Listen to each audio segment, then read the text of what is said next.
Halo, selamat datang kembali. Hari ini kita mau bahas sesuatu yang cukup menarik nih dari Harvard Business Review. Ada artikel dari Scott Cook sama Nitin Nohria yang kayaknya menantang pandangan umum soal kepemimpinan, khususnya peran CEO.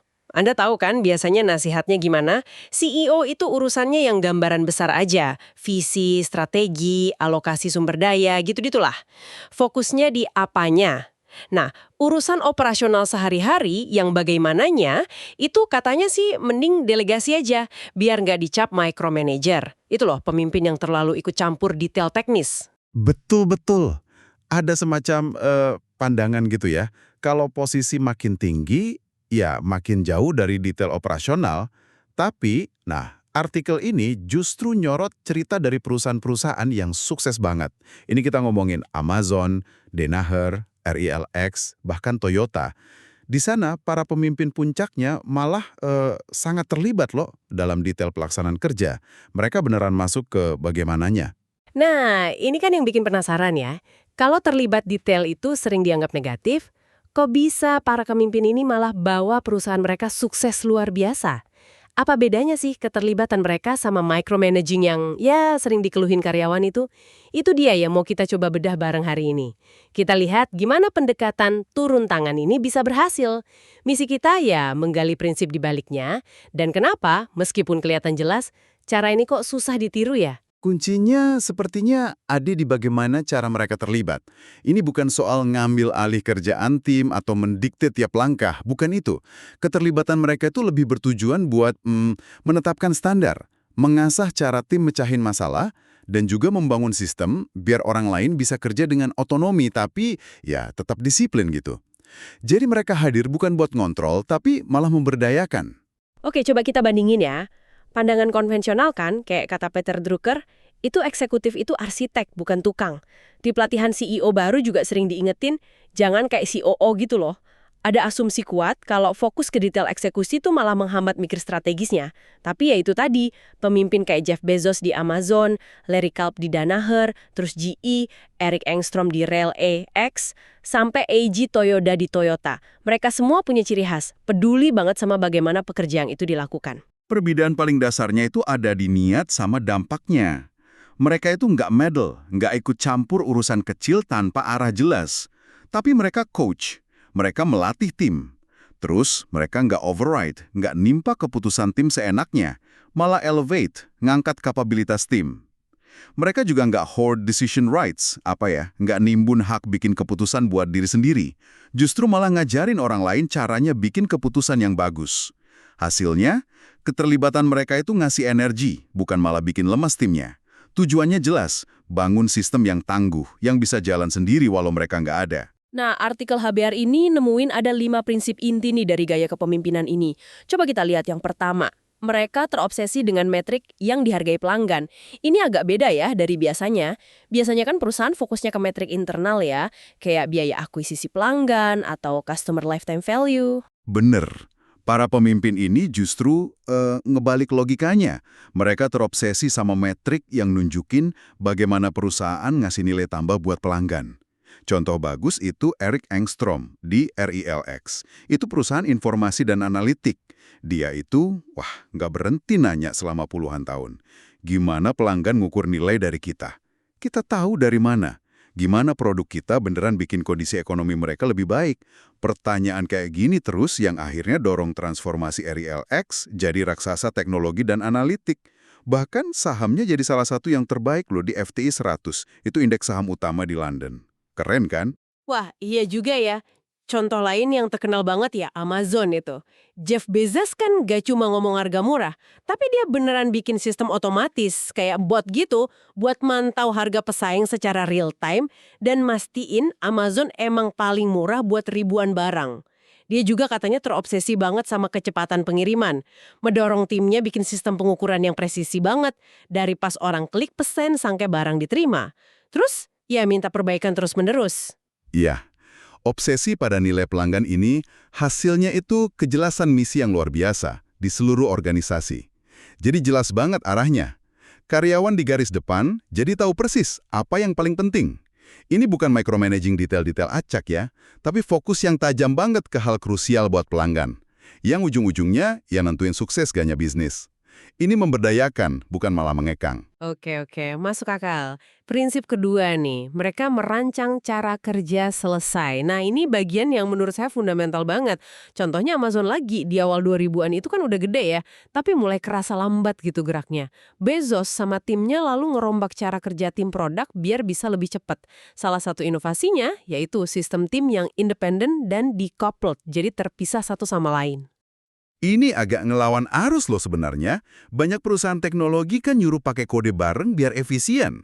Amazon malah ngebebasin tim buat milih. Sekalipun artinya ada duplikasi kerja. Filosofi Bezos kan, mending punya dua daripada nggak sama sekali. Tujuannya ya, kecepatan sama kemandirian itu. Terus ada aturan dua pizza yang terkenal itu. Oh iya, timnya harus cukup kecil biar bisa makan dengan 2 loyang pizza aja. Betul, biar komunikasi tetap efektif, nggak ribet. Terus jangan lupa juga memo naratif 6 halaman itu, pengganti PowerPoint. Ini katanya maksa orang mikir lebih jernih dan terstruktur gitu ya sebelum rapat, plus budaya debat sengit tanpa pandang bulu. Katanya ide terbaik yang menang, bukan jabatan tertinggi. Bezos sendiri kabarnya ikut ratusan rapat kayak gitu, ikut debat, nantang asumsi. Kalau kita lihat gambaran besarnya ya, semua ini tujuannya buat dorong pengambilan keputusan ke level tim yang paling dekat sama masalah. Sambil ngebekalin mereka alat yang tepat, metrik nilai pelanggan yang jelas, format komunikasi kayak memo itu, sama proses buat eksperimen. Ini butuh keberanian loh dari pemimpin buat ngelepas kontrol hierarkis dan fokus ngerancang sistem yang memungkinkan kecepatan dan otonomi. Jadi ini bukan soal terlibat di setiap keputusan, tapi ngerancang lingkungan di mana keputusan bagus bisa dibikin cepat sama banyak orang. Prinsip ketiga juga nggak kalah keren, mereka menggunakan eksperimen untuk mengambil keputusan. Toyota ini contoh klasiknya ya. Katanya seluruh Toyota Production System, TPS, itu bisa dilihat kayak mesin eksperimen raksasa. Dari lini produksi sampai level strategis. Akarnya di filosofi Kaizen, perbaikan berkelanjutan, sama hormat pada manusia yang memberdayakan tiap karyawan. Benar sekali, di Toyota itu pekerja lini produksi itu nggak cuma ngejalanin perintah, tapi mereka dilatih buat ngelihat masalah dan ngerancang solusi sendiri, terus diuji. Makanya, jangan kaget kalau alat bantu atau rak di pabrik Toyota seringnya dari pipa plastik ringan gitu, bukan baja kokoh. Tujuannya apa? Biar gampang dimodif sama pekerja itu sendiri pas mereka nemu cara kerja yang lebih baik, lewat eksperimen kecil-kecil gitu. Adaptabilitas jadi kunci. Jadi keputusan nggak melulu datang dari atas gitu. Nggak berdasarkan pangkat atau feeling aja. Tepat. Keputusan itu didorong oleh data, hasil pengujian. Semua orang, dari pekerja sampai eksekutif, didorong buat ngusulin hipotesis terus diuji secara terstruktur. Contoh bagusnya, pas IG Toyota mikir mau produksi di Amerika. Dia nggak langsung bikin keputusan strategis gede. Dia bikin eksperimen dulu. Kerjasama bareng GM, buka lagi pabrik yang tutup di California, tapi dijalankan pakai sistem manajemen Toyota, namanya NUMUI. Baru deh, setelah eksperimen NUMUI ini kelihatan berhasil, Toyota berani bangun pabrik gede sendiri di Kentucky. Wah, jadi ketika CEO-nya sendiri mau turun tangan nguji ide dan nuntut bukti lewat data, bukan sekedar opini atau hierarki, ini malah memberdayakan tim ya. Otoritasnya datang dari argumen yang ada buktinya. Iya, ini ngebangun budaya belajar yang otentik banget. Oke, lanjut ke prinsip keempat. Mereka memimpin dengan mengajarkan perangkat, toolkit. Danaher itu perusahaan konglomerasi industri ya, contoh kuat di sini. Mereka punya Danaher Business System, DBS. Kayak kitab suci gitu, isinya metode standar buat macem-macem, dari strategi sampai operasi. Dan mereka nggak cuma nulis itu di buku panduan kan? Iya, saya dengar mereka punya acara Kaizen intensif gitu. Ratusan eksekutif dari seluruh dunia kumpul, dibagi tim, dikasih masalah nyata, terus harus nyelesain dalam seminggu pakai metode DBS itu. Benar-benar belajar sambil praktek langsung ya. Betul banget. Mereka belajar ngenalin kebutuhan pelanggan, observasi proses kerja di lapangan, istilahnya Gemba Walk, terus analisis akar masalah pakai data, baru deh ngerancang dan nguji countermeasures. Tindakan perbaikan spesifik gitu. Bahkan eksekutif baru katanya harus ikut bootcamp dulu, pelatihan intensif berbulan-bulan, buat nyerap alat-alat ini sebelum beneran megang jabatan. Larry Culp, CEO legendaris Danaher, itu punya prinsip, Jangan cuma bilang kerjain itu, tapi ayo kerjain bareng saya. Pemimpin itu guru utamanya. Ini pasti ngubah dinamika rapat juga ya. Jadi bukan cuma bahas angka target doang, tapi lebih banyak bahas gimana cara nyampe target itu pakai alat-alat yang ada. Sangat terasa bedanya. Jim Lico, CEO Fortive, itu pecahan Danaher, dia bilang, gampang aja netapin target penjualan naik sekian persen. Yang susah itu ngajarin dan nanamin alat buat nyapenya. Dalam rapat tinjauan bisnis yang bisa berjam-jam, mungkin cuma dikit waktunya bahas hasil finansial. Sisanya fokus nerapin alat DBS buat perbaikan. Cool juga bawa filosofi ini ke GE pas dia mimpin turnaround di sana. Baginya, keterlibatan turun tangan ini bukan fase awal karir yang harus dilewatin, tapi inti kepemimpinan itu sendiri. Harus tetap punya akar di kerjaan nyata organisasi. Dan prinsip terakhir nih, yang kelima, mereka berusaha menjadi lebih baik, lebih cepat, lebih murah setiap tahun selamanya. Di Relax, Erik Engstrom punya mantra ini. Kedengarannya simpel ya, tapi katanya yang bedain itu disiplin ngejalaninnya. Iya, ini bukan cuma slogan kosong. Setiap tim itu harus nerjemahin mantra ini jadi hasil terukur yang terus meningkat tiap tahun. Tiap pencapaian jadi standar baru lagi buat siklus berikutnya. Ini kayak nolak ide transformasi gede-gedean sebagai cara utama buat maju. Mereka ngelihat perbaikan itu sebagai aktivitas harian yang normal aja, bukan intervensi heroik sesekali. Jadi kayak ngelatih otot tiap hari biar tetap bugar ya, bukan nunggu sampai sakit parah baru diobatin.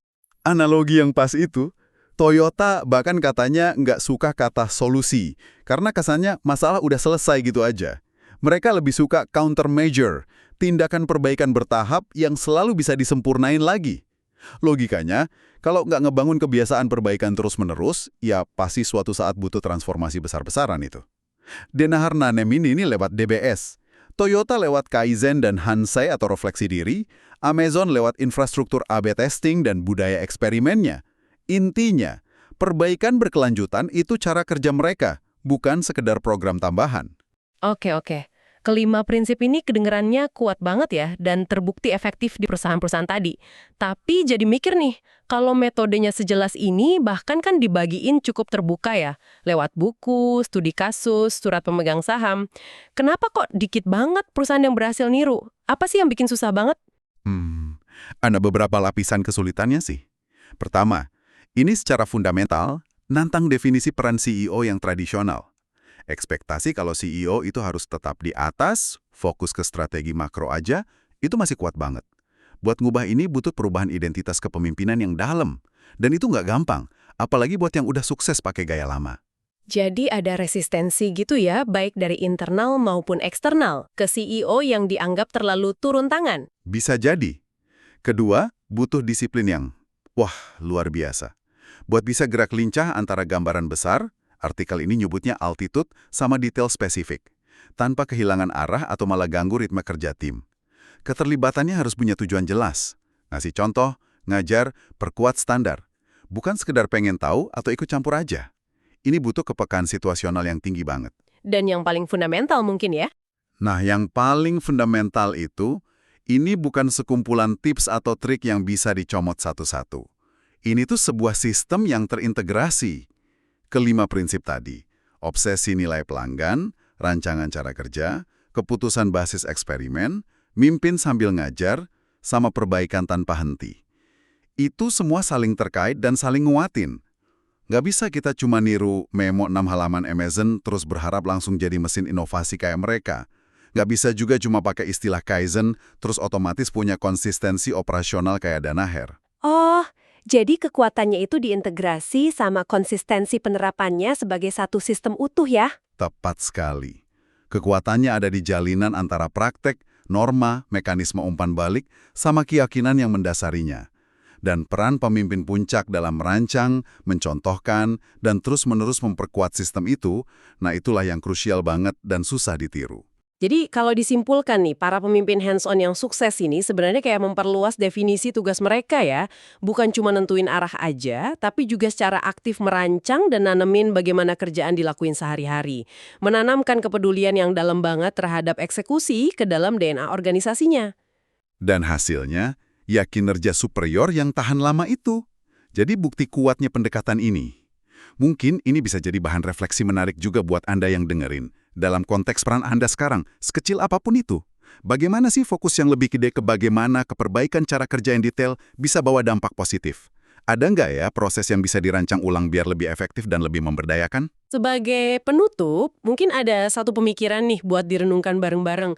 Mengingat betapa susahnya niru keseluruhan sistem ini, jangan-jangan keunggulan kompetitif sejati dari perusahaan-perusahaan ini bukan di metode spesifiknya aja, tapi justru pada disiplin kolektif dan komitmen kepemimpinan yang nggak ada hentinya buat membangun, memelihara, dan terus nyempurnain sistem itu hari demi hari.